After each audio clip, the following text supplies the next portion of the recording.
Hello সুপ্রিয় শিক্ষার্থী, আমি ফারজানা আফরোজ। কেমন আছো তোমরা? আশা করছি ভালো আছো। আজকে আমরা তৃতীয় শ্রেণীর বাংলা বইয়ের পাঠ 18 নিয়ে আলোচনা করব। বন্ধুরা, এর আগে আমরা পাঠ 17 পর্যন্ত ক্লাসগুলি আপলোড করেছি। তোমরা চাইলে পর্যায়ক্রমে আগের ক্লাসগুলি দেখে তারপরে ক্লাসগুলি করতে পারো। এছাড়াও এই চ্যানেলটির মধ্যে তোমরা তোমাদের অন্যান্য বিষয় যেমন বাংলাদেশ ও বিশ্ব পরিচয়, প্রাথমিক বিজ্ঞান, ইংরেজি, গণিত ইত্যাদি সাবজেক্টের ক্লাসগুলিও পাবে। তোমরা চাইলে তোমাদের বন্ধুদেরকেও ইনভাইট করতে পারো। চলো শুরু করা যাক। আজ আমরা দেখতে পাচ্ছি আমাদের পাঠে একটি কবিতা আছে এবং সেই কবিতাটার নাম হচ্ছে আজিকার শিশু, লিখেছেন সুফিয়া কামাল। দেখো, এখানে আজিকার কিছু শিশু আছে, বর্তমান যুগের যে সকল শিশুর কাজকর্ম এবং আগের শিশুদের কাজকর্ম নিয়ে এখানে কি থাকবে, কবিতাটির মধ্যে লেখা থাকবে। চলো একটু কবিতাটি বলার চেষ্টা করি। আমাদের যুগে আমরা যখন খেলেছি পুতুল খেলা, তোমরা এ যুগে সেই বয়সে লেখাপড়া করো মেলা।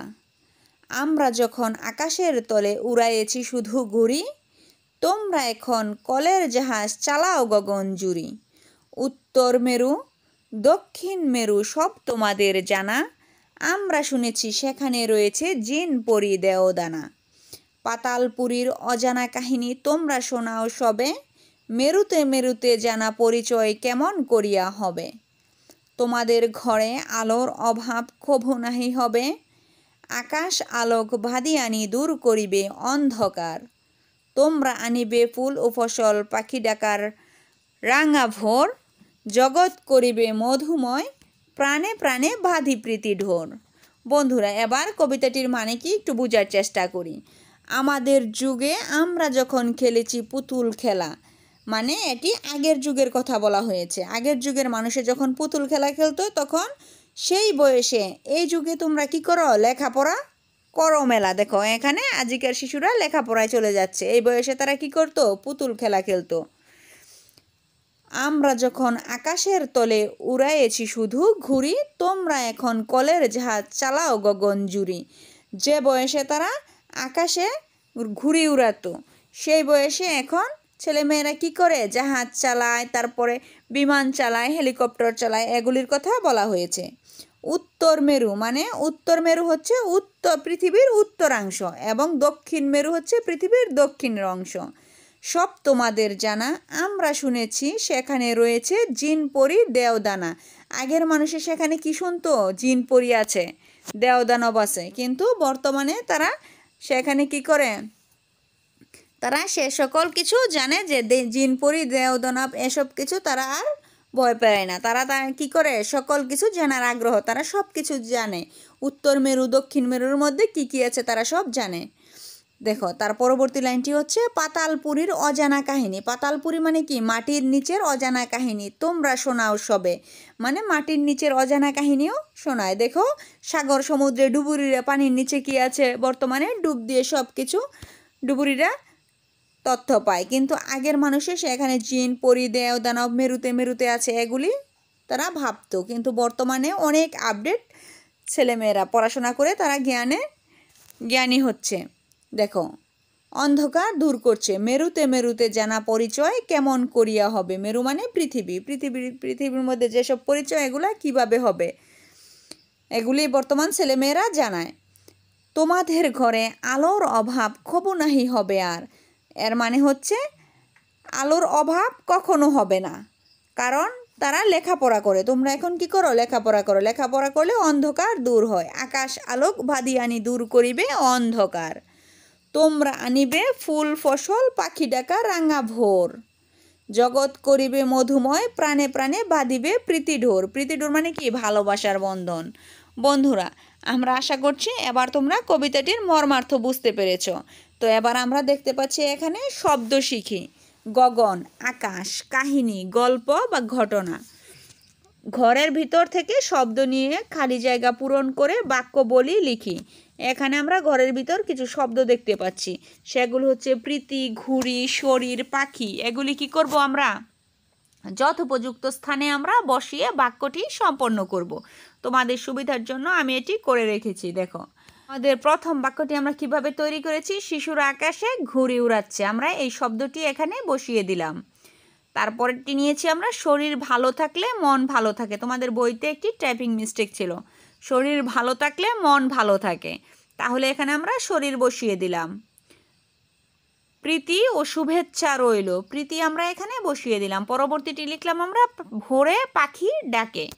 বন্ধুরা, তোমরা এগুলি তোমাদের বইতে পেন্সিল দিয়ে লিখবে এবং খাতায় অবশ্যই কলম দিয়ে লেখার চেষ্টা করবে। এবার তোমাদের বইতে দেখবে কিছু বাক্য বলি ও লিখি। তোমাদের বইতে এরকম থাকবে, অন্ধকার আলো, কিন্তু এখানে ফাঁকা স্থান থাকবে। সেখানে আমি তোমাদের সুবিধার জন্য এখানে বাক্য তৈরি করে লিখে রেখেছি। দেখো আমাদের বাক্যগুলি এরকম। তোমরা চাইলে তোমাদের মতো বাক্য নিতে পারো। এরকম বাক্য নিতে হবে যেন সেই বাক্যের মধ্যে অবশ্যই এই পাশের শব্দগুলো থাকে, প্রতিটা বাক্যের মধ্যে প্রতিটা শব্দ থাকে। যেমন অন্ধকার দিয়ে আমরা বাক্য তৈরি করলে আমাদের বাক্যের মধ্যে অবশ্যই অন্ধকার থাকবে। আলোতে অন্ধকার দূর হয়। ফসল, কৃষকেরা মাঠে ফসল ফলায়। কাহিনী, আমি দাদুর কাছ থেকে গল্প কাহিনী শুনেছিলাম।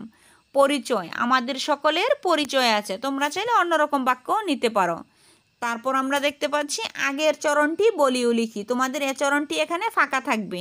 আমরা আগের চরণটি লিখেছি এবং পরের চরণটি দেখেই আমরা আগের চরণটি বুঝতে পেরেছি, যেহেতু আমরা কবিতা পড়েছি। দেখো, তোমরা এখন কলের জাহাজ চালাও গগন জুড়ি। তাহলে এখানে কি হবে? আমরা যখন আকাশের তলে উড়িয়েছি শুধু ঘুড়ি। এ বাক্যটির পরে আসে তোমরা এখন কলের জাহাজ চালাও গগন জুড়ি। লক্ষ্য করো, কবিতার মধ্যে যদি আমরা যাই তাহলে তোমরা দেখতে পাবে তোমরা এখন কলের জাহাজ চালাও গগন জুড়ি। দেখো, এর আগের লাইনটি হচ্ছে আমরা যখন আকাশের তলে উড়িয়েছি শুধু ঘুড়ি। এই চরণটি আমরা ওই জায়গায় বসিয়ে দিয়েছি, শুধু জাস্ট এইটুকু কাজই আমরা করেছি। আবার দেখো, এখানে আমরা দেখতে পাচ্ছি আমাদের পরবর্তী চরণটির মধ্যেও ফাঁকা আছে। তার পরবর্তীতে লিখতে পাচ্ছি কি আছে? আকাশ আলোক ভাদিয়ানি দূর করিবে অন্ধকার। তাহলে এই চরণের আগের চরণ হচ্ছে তোমাদের আলোর অভাব কবু নাহি হবে আর। আমরা সেটি লিখে নিয়েছি কবিতা থেকে। আশা করছি বুঝতে পেরেছ। এবার আমরা দেখতে পাচ্ছি একই অর্থের শব্দ শিখি।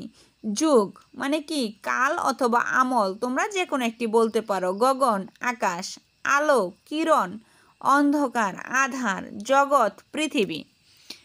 তারপরে হচ্ছে কবিতাটি না দেখে বলি ও লিখি। এবার তোমরা এই কবিতাটি না দেখে বলবে এবং লিখবে। যেহেতু আমি আগে বলেছি, তোমরা সেই কবিতাটি আবার বলার চেষ্টা করবে না দেখে, তারপরে লিখবে। এবার আমরা দেখতে পাচ্ছি বুঝে নেই। পাতালপুরী, আগে আমি বলেছি পাতালপুরী হচ্ছে মাটির নিচের কল্পনার জগৎ। উত্তর মেরু পৃথিবীর উত্তর ভাগ, দক্ষিণ মেরু পৃথিবীর দক্ষিণ ভাগ। প্রীতিডোর ভালোবাসার বন্ধন। বন্ধুরা, এগুলি আমরা কবিতা থেকেই বুঝে এসেছি মর্মার্থগুলি। এবার আমরা দেখতে পাচ্ছি আগের যুগের এবং বর্তমান যুগের তিনটি পার্থক্য বলি ও লিখি। তাহলে আগের যুগের পার্থক্যগুলি কোথায় বলবো এবং লিখবো? এই পাশে, এবং বর্তমান যুগেরগুলি এখানে লিখবো। দেখো, আমরা তোমাদের সুবিধার জন্য এই পার্থক্যগুলি লিখেছি। তোমরা চাইলে তোমাদের মতো পার্থক্য লিখতে পারো, তবে কবিতার সাথে সামঞ্জস্য রেখে পার্থক্যগুলি লেখার চেষ্টা করবে। 1 নাম্বার, ছেলেবেলায় পুতুল খেলা খেলে সময় অতিবাহিত হতো। কাদের সময় অতিবাহিত হতো? আগের যুগের। বর্তমান যুগে কি করে? বর্তমান যুগে পড়াশোনা করে সময় অতিবাহিত করা হয়। আগে ঘুড়ি উড়িয়ে আনন্দে সময় কাটানো হতো। বর্তমানে কি হয়? এ যুগে বিমান, হেলিকপ্টার, উড়োজাহাজ চালিয়ে সময় অতিবাহিত করা হয়। তার পরবর্তীটি নিয়েছি আমরা, আগের যুগে ধারণা করা হতো উত্তর ও দক্ষিণ মেরুতে জিন পরি ও দেওদৈত্যের আবাস ছিল। কিন্তু বর্তমানে কি করে? বর্তমান যুগে উত্তর ও দক্ষিণ মেরুতে কি আছে সব একালের শিশুদের জানা। বন্ধুরা, আমি আমার মতো করে সুন্দর করে 3টি পার্থক্য নিয়েছি। তোমরা তোমাদের মতো করে পার্থক্য নেবে। আজ এ পর্যন্তই। পরবর্তী ক্লাসের আমন্ত্রণ জানিয়ে আজকের মতো এখানেই শেষ করছি। ধন্যবাদ সবাইকে।